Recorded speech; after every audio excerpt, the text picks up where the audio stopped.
Merhabalar. Evet, Sevim Kuruçay-Çam ben. Bugün yine çok merak ettiğiniz ve endişe duyduğunuz konulardan biri olan ek gıda döneminden bahsedeceğim ama ek gıda döneminin şu kısmından bahsedeceğim.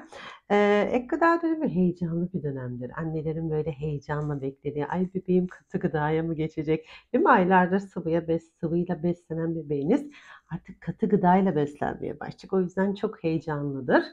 Ama bir de yanında bir sürü endişe getirir. Nedir bu endişeler? Ya yerken bir şey olursa, yani emzirmede bile sıvı olduğu halde korkularımız var ki bununla ilgili video da var kanalımda. Ki katı gıdada biraz daha fazla korkuyoruz. Artık korku hikayeleri zaten her yerde bununla ilgili dolaşıyor. Şimdi bunun için bu hani korkmamız da şöyle bir şey. Tabii ki korkuyor yani hani Allah korusun bir şey olsun diye korkuyoruz ve olmaması için tabii ki dikkat etmemiz gereken bir sürü şey var. Ama yani bir bebek zaten ne zaman katı gıdaya başlıyoruz? 6 ayı doldurduğu zaman, 180 günü tamamladığı zaman artık yutkunmaya başlıyor, artık eline aldığı her şeyi ağzına götürmeye başlıyor. Desteksiz yani yine minik destekler veriyoruz ama oturmaya başlıyor değil mi? Yatarak asla vermiyoruz zaten. İşte bu dönemden sonra artık bize bir şekilde belli ediyor. Ağzını şıpırdatıyor, elini uzatıyor. Artık ben de yemek istiyorum. Hep dilini dışarı çıkaran bebeğimiz artık böyle içeri çekip dediğim gibi yutkunma, çiğneme hatta böyle ısırma hareketleri falan yapıyor.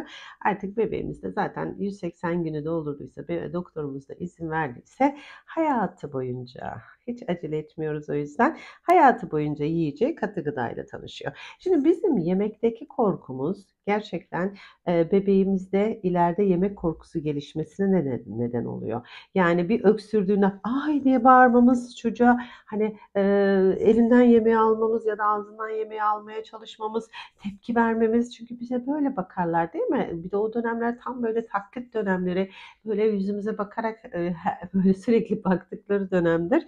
O an yemek yerken korkuyla böyle şey yapmamız yüz ifademizin bile korkulu olması bebeğimize yemekle ilgili korkulara neden olabilir. İşte kaşık korkusu, tabak korkusu yemekle ilgili ki bunu da şöyle söyleyebilirim.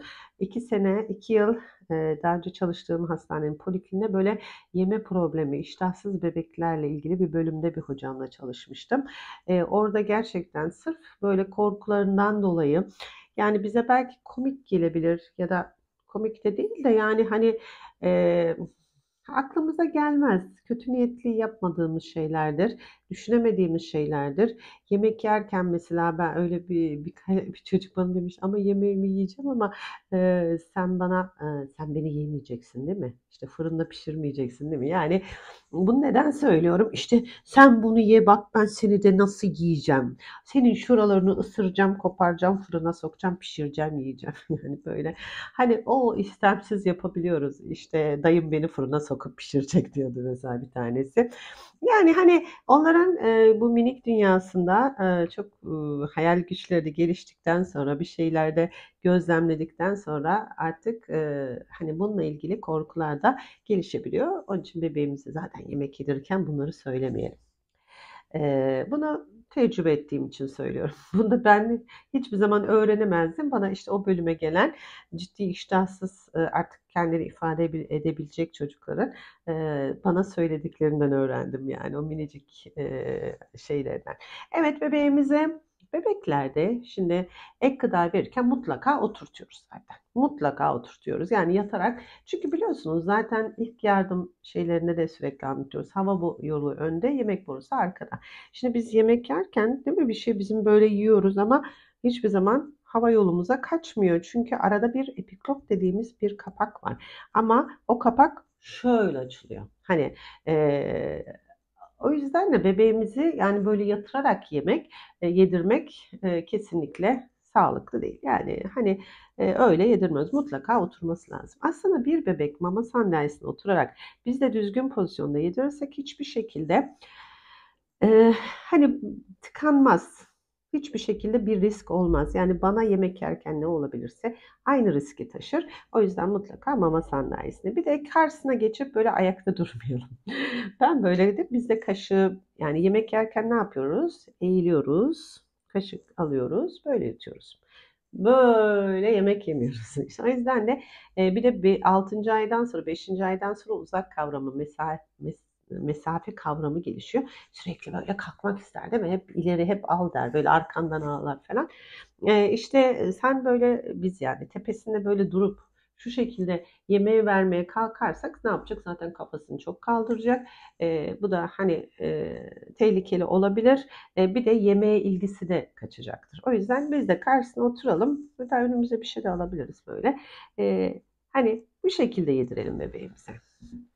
Oturtturuyoruz zaten karşısında şu şekilde.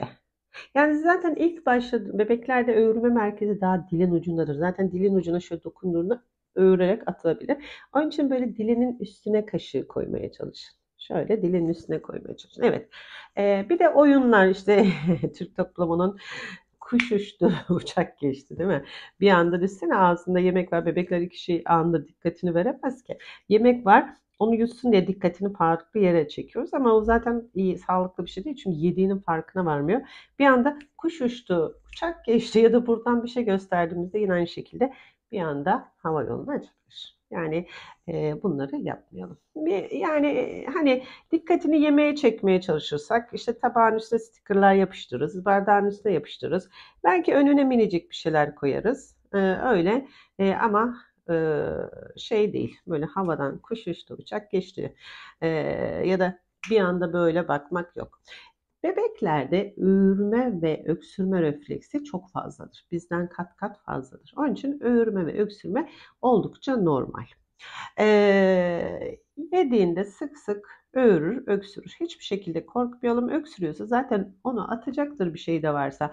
Hiç panik yapmayalım.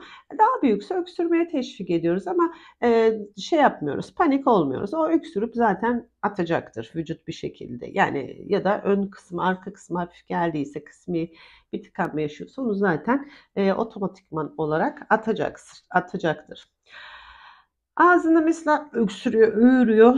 Ağzında bir şey varsa ya da böyle hani hafif böyle kısmi minik tıkanmalar yaşıyor. Biz zaten elimizi ağzına direkt sokmuyoruz. Bu sefer daha arkaya atabiliriz. Kesinlikle böyle sokup çıkarmaya onu yapmıyoruz. O da tehlikeli bir hareket. Bir de zaten şuna da dikkat etmek lazım. Biraz ilk yardım eğitimine doğru kaçtı ama konumuz. Özellikle bebekler böyle ekmek, pirinç, patates gibi böyle bulgur gibi yiyecekler yediğinde kısmi bir tıkanma yaşıyorsa yani öğürüyor, öksürüyor ama biraz böyle hani daha şiddetli bunu yapıyorsa hemen üzerine yutsun diye su vermeyin. Çünkü su onun daha çok şişmesine neden olur. Şimdi bebeğimiz ne yapıyoruz? Evet, mama sandalyesine oturttuk. Karşısına oturduk. Yemeğimizi aldık. Dilinin üstünden bu şekilde minik minik yediriyoruz. İstemiyorsa biraz ara veriyoruz. Tekrar yapıyoruz. Ama öksürmeye, öğürmeye başladı şiddetli bir şekilde. Biraz bekledik ama gitgide şiddetleniyor. Şimdi burada ne yapmıyoruz? Kesinlikle yani haykırarak tabii üzerine gitmiyoruz. Korkutmayalım yemekle. Çünkü biri bana şimdi korka korka yemek verse dedim valla korkudan derim bu yemeği yemem. Onun gibi düşünün. Bir anda kaldırmıyoruz. Sırtına vurmuyoruz. Çünkü daha burada minik bir kısmi tıkanma yaşıyor. Ben sırtına vurursam daha aşağı iterim. Ne yapalım? Bebeğimiz zaten öksürüyor, öğürüyor, ses çıkıyor. Yani önemli olan o bizim için. Hiç panik olmadan gidelim mama sandalyesinin arkasından şöyle bir sarılıp öne doğru itelim. Şöyle öne doğru yapalım. Zaten vücut otomatikman değil mi? Hava yolunda bu gitme riski de olmayacağı için bütün otomatikman zaten öne doğru atacaktır. Biz öksürürken hiçbir şekilde kendimizi arkaya atmıyoruz değil mi? Hemen öksürürken öne atıyoruz. Onun gibi yapın. Ağzında da bir şey varsa şöyle cımbız ya da şu şekilde çengel gibi alabileceksek şöyle öne yapıp şöyle alırız. Ya da ağzında şöyle öne doğru eğdiğinde şu şekilde ağzını çenesinden ya da yanağından açtığında zaten bir iki öksürmede kendi otomatik olarak atacaktır. Yani bebeklerde yemek yerken öksürme, öğürme refleksi çok çok normal. Bunu yaparken panik olmuyorum. Öksürüyor. Zaten Allah korusun tam tıkanmalarda farklı. Ses çıkmaz. Hani sonuçta ses çıkarıyor, öksürüyor. Bu da doğal bir refleks. Ama biz bunu şey yapmayalım. Hani Allah korusun daha tehlikeli bir boyuta taşımayalım. Hem bizde yemek korkusu, yedirme korkusu hem de bebeğimizde yemek korkusu gelişmesin. O yüzden de bu videoyu özellikle paylaşmak isterim sizinle. Daha sonra ilk yardım videoları da paylaşırım. Aynı zamanda Sağlık Bakanlığı ilk yardım eğitici eğitmenim de.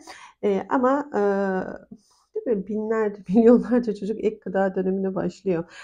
Yemeğini yiyor. Yani kötü şeyler duymuyoruz ama hepimizin aklında böyle ya tıkanır ya boğulur ya bir şey olursa diye yemek döneminde korkuyoruz. Böyle yapmayalım. Ne yapıyoruz?